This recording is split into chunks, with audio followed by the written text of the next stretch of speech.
This is a cautionary tale about the hot water a whānau can find itself in when a trustee goes rogue. Reporter Yvonne Tahana with a story about a Bay of Plenty whānau who went to the Maori Land Court and won the largest compensation payout in its history.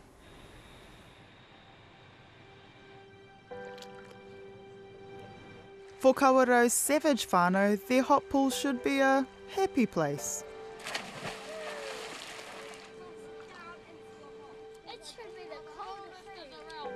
Hey.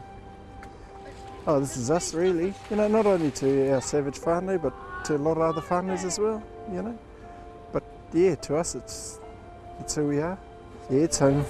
This is where my father grew up, all the family, you know, all the aunties and uncles. But this whānau's in hot water in more ways than one. The Maori Land Court is the battle place. He rite te haere ki te circus, ne? Yeah, you know, I was the biggest friend in the whānau, I suppose, supporter, and I was the biggest enemy as well. What we could see other people benefiting from this whenua who, you know, really profited and, you know, lived quite a exclusive lifestyle. They're talking about their relation, Beverly Adlam, a former business high flyer, a member of the New Zealand Order of Merit, and an iwi leader. Beverly Adlam lives behind me in this $1 million tauranga mansion. By all appearances, she's doing pretty well. But appearances can be deceiving. In a scathing Maori Land Court decision, Judge Craig Cox said her breach of trust towards whānau members was blatant and serious. He said that multiple times. She's going to have to repay nearly $14.5 million she wasn't entitled to. We've just come to see if Beverly's home. May I ask, who are you? Yes, my name's Yvonne Tahana. I work for the TVNZ for Marae. Oh, I don't know whether she wants to see you fellas or not, Yeah. eh? We're just going to knock on the door and have a check, eh? I'll knock on the door for you fellas. While he's going to see if she'll see us, a little bit more about Bath Trust. As a trustee, Beverly Adlam developed 2 geothermal power stations on trust land. In 2009, one, GDL, was sold for $42 million. The other, TG2, receives royalties from Bay of Plenty Energy. Except many owners haven't seen a dime. He hara, he takahi mana. Miss Adlam must pay $14.5 million in total, making it the largest Maori Land Court order ever.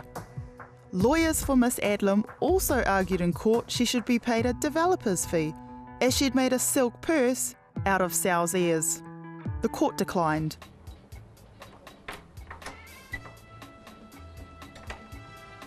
Nope, she doesn't want to see anybody. Despite the judgment, owners aren't so sure they'll see any cash. Well, there'll be some, but I don't think it'll be that big amount, you know. I don't know. It'd be good if it did. The case was filed in 2007 when owners couldn't get any information out of Miss Adlam. For some, it was a last resort. Is there anything that you'd like to say to your cousin Beverly? Yeah.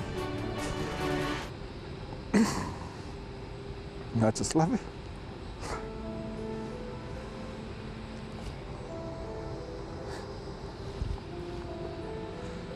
Didn't want to get it this far, you know.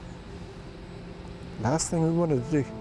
Really tough on us. It's a really hard thing to do. You never want to go against your family or family members and to call them out in front of pretty much the whole of the whole of New Zealand. How did it all go wrong? Blind faith. My other cousins that are on the trust, you know, they just believed, same as I believed in her, they believed in her as well. This used to be a close whānau. I mua o te timatanga I te tau iwa te kau, I mua o tērā,